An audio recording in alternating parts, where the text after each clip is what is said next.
I'm Shawn Walsh of the Madison Public Library, and you're watching Byte-Sized Tech. On this episode of Byte-Sized Tech, I'm going to talk about INFOhio, which provides remote access to the card catalogs for the Madison local schools, as well as a wealth of databases for research and entertainment. So let's go ahead and get started. So the first thing is we want to go out to the INFOhio website, which is www.infohio.org. And that'll take you out to the INFOhio website. And it starts out with this nice landing page with a lot of the databases grouped by age, as well as if you look down here where it says iSearch, that's access to the card catalogs for the various media centers.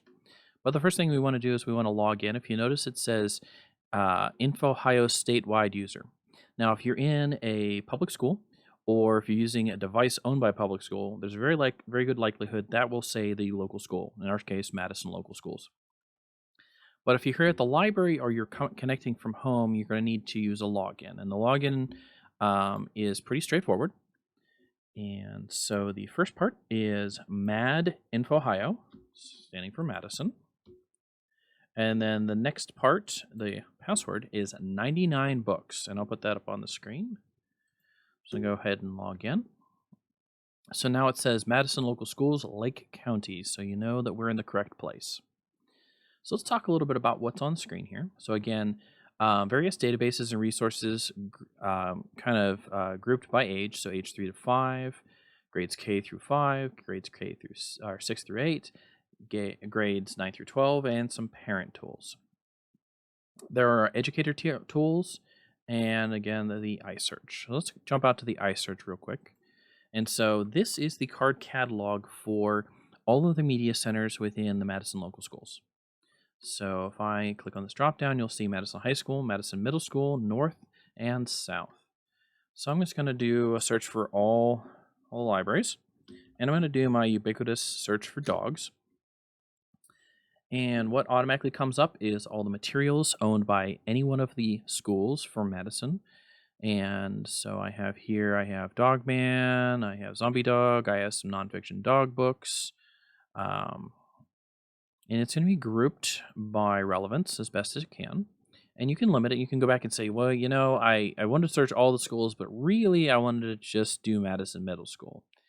If I put this check mark right here on the side and click include for Madison Middle School, it will now limit things down to anything with dog, because it's a keyword search, dog in the record for Madison Middle School. And if I want to take that back out, I can just put the X right here. Some other limits we have here, we can limit by subject, we can limit by author, we can limit by format. So I did a video at some point earlier on Sora, which is the ebook collection for LGCA, which includes Madison local schools. And so you can limit by the ebooks, but if you wanted to limit specifically to a physical book, you would click books and include. Or if you were looking for video recordings or some of those things, a lot of that is tied in as well. So if we limit by video recording, you'll see here that the various video recordings are available, and most of these are actually digital picture books. So we'll close that out. Let's see. You can also limit by type of format. So if you have a Kindle at home, you can limit to specifically Kindle-friendly books. You have reading programs in here as well. So this is set up for accelerated reader. If I click view all, I think we'll see reading counts and accelerated reading. I don't see Lexile, which I know Madison uses, but there are conversion tables out there. So I'm going to go ahead and close this real quick. And if I scroll back up to the top here, I have some other choices here. So again, I just did a basic keyword search. I could limit it to dog, which is in the title, author, or straight up subject searches. The other limits I have are everything, which would include all of the digital stuff, or I can limit it specifically to where it says Madison Library. That means the school libraries. And so this would be the physical materials available from the school. You can limit it to ebooks specifically, encyclopedias, things like that. You can also click on these tabs at the top for limiting to encyclopedia articles. some basic sources. So a lot of this is going to be periodicals.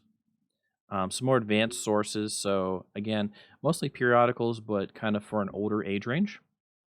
And you can limit that by full text if you need to download that. Um, and again, you have some account access because you can put things on hold. A lot of this is going to be tied to your student ID. So have that handy. Click on home, go back to the main page. So that's pretty much iSearch. So iSearch, think of it as searching the catalogs of all of the media centers at the various schools in Madison. So if you're looking for a book, that's going to be your best way to find it. And conveniently enough, by the way, this iSearch is by the same company that does the Madison Public Library catalog, a company called Circe. And so the functionality here is going to be very similar to ours as well, which is kind of nice. So if you know how to search iSearch, you know how to search our catalog and vice versa. So I'm going to go ahead and close that out and get the catalog search off the screen. So in the center here, these are going to be databases and resources available for students. And again, they're grouped by age and grade. So if we jump over here to 3 to 5, so your preschoolers. Bookflix, which is kind of animated stories, which is very nice. Some digital stories from highlights. World Book for kids, so your encyclopedia. Again, also World Book Early Learning, an early literacy portal. So a lot of good resources. Here, I'd like to at some point come back and kind of do a deep dive on all these guys for you guys. And then let's move up a little bit. So now we're K through 5. So more resources. Some of them overlap, like again, early learning, Bookflix, highlights. We add in things like transparent language, which is online language learning. So if you want to learn, say, Korean or Spanish or Mandarin, you could do that here. World Book Student, which is a little bit above World Book Kids for more research. iSearch again to search your card catalog in the center. As we scroll down a little bit, down here in the bottom corner is Oplin. And Oplin is kind of the INFOhio side of public libraries. They provide our databases, not necessarily our card catalogs, but our databases. And so some of these databases will overlap between what's available in the public library and what's available at your school library. Okay, so I'm going to jump back now and let's go up a grade and should add some more complexity on. So now we're going to be in what they consider middle school. And so we're adding some more some science things in on the screen, some hobbies and crafts center, which we have here at the library, career center, some more encyclopedias. So point of view reference. This is really good for comparing and contrasting subjects. So pro and cons on any number of different subjects, whether it's genetically modified foods, gun control, anything like that, any of those topics you do research on. Let's jump back here. Let's go up to 9 through 12. And we add in a couple more: Academic Search Premier, some Science Online, Chilton's Library, which is auto repair. And again, point of view, all of this kind of continues to scale up as you get into the higher grades.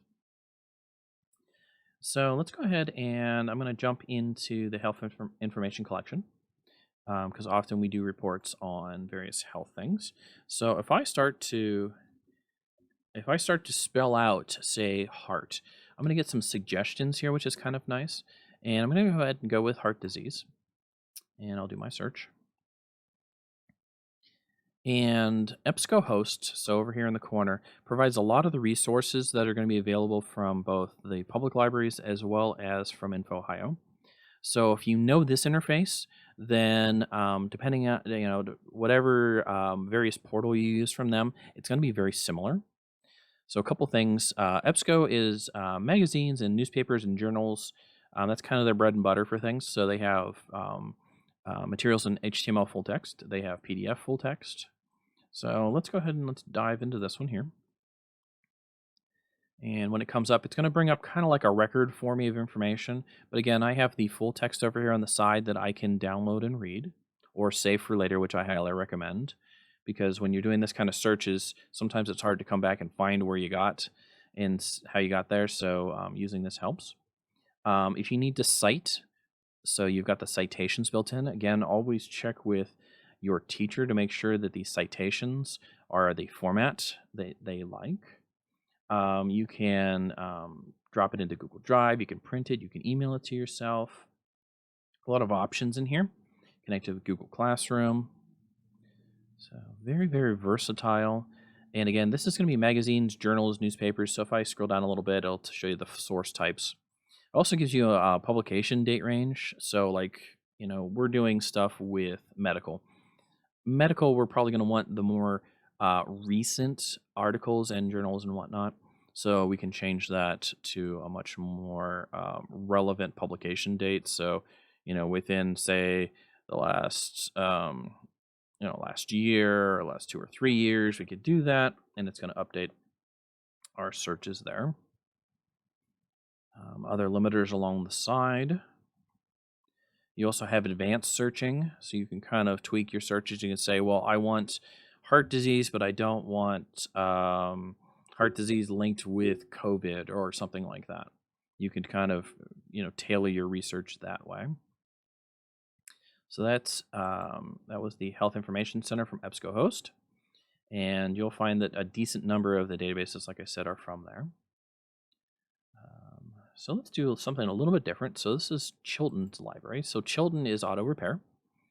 And so say if you were taking some classes at Auburn for auto repair, or even, most of our high schoolers get a new to them car, which may need a little TLC. And this is a good way to kind of help do that. So let's just say we're going to look for a 2014. And let's make it a Dodge. And why not? Let's make it a Charger. So if I do this search, because I know what vehicle that I'm looking for, hit select, go out and pull down the information that I need for that particular car. So it's going to show me repair information. So if I need to change out the bezel for my front lights, I'm going to find the ability to do that here. Maintenance information, labor and estimating, which is kind of nice. So if you've got into an accident, unfortunately, you can kind of figure out what things are going to cost. The bulletins and recalls are kind of neat. So this functionality, if you bought your car secondhand, you may not be on the list to receive any notifications of recalls or anything like that for your vehicle. So it's kind of nice to look through here and say, wow, I need to take this to take this to the repair place. And a lot of places will say, hey, this covers the warranty, the labor, the whole 9 yards. So very useful database. And again, it's good for research, good for if you're maintaining your own vehicle, good for a lot of things. And that's free to you through INFOhio. Let's see, what else do we have here? Let's jump over to World Book. So if we go to World Book Student, this is the online version of the World Book Encyclopedia, which many of the adults listening to this probably used at some point in time. By the way, World Book has been available digitally since probably about 22 years now, maybe a little longer. So we're going to go ahead and do our ubiquitous dog search.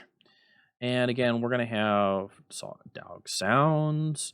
Maybe we're going to be doing a report on dog racing and pros and cons on that, or the fact that I think dog racing might be coming to an end. I'm not sure. Different breeds of dogs, all kinds of different information here. And I really like World Book because it's good with pictures. You've got some anatomy pictures here. Very, very useful. And again, you can kind of save and use that. Good for research. And good for if you just got a new dog and you're like, hey, I need to learn about my dog. Let's see. Points of view. Again, comparing and contrasting issues. Oxford Research Encyclopedias. So all of the various Oxford dictionaries and things will be in here. Very good for looking up medical terms, especially the formal nomenclature for various medical things. So that's a lot of the resources here. There's a parent tool section, which is kind of handy as an adult. So, you can explain what is INFOhio, who can use INFOhio, why does my child use a username, password, all of that information. There's educator tools, and so as a teacher, you're going to have a lot of useful resources all here that are tied into InfoHio and their various offerings. And again, the iSearch catalog is here. So this is pretty much InfoHio in a nutshell. Thank you for listening, and hopefully I'll be able to do a deep dive into some of these various databases at some point in the future to kind of show you the ins and outs. And thank you for listening. Keep reading, and if you'd like, follow us on Facebook, Twitter, Instagram, Pinterest, and YouTube. And have a wonderful, wonderful day.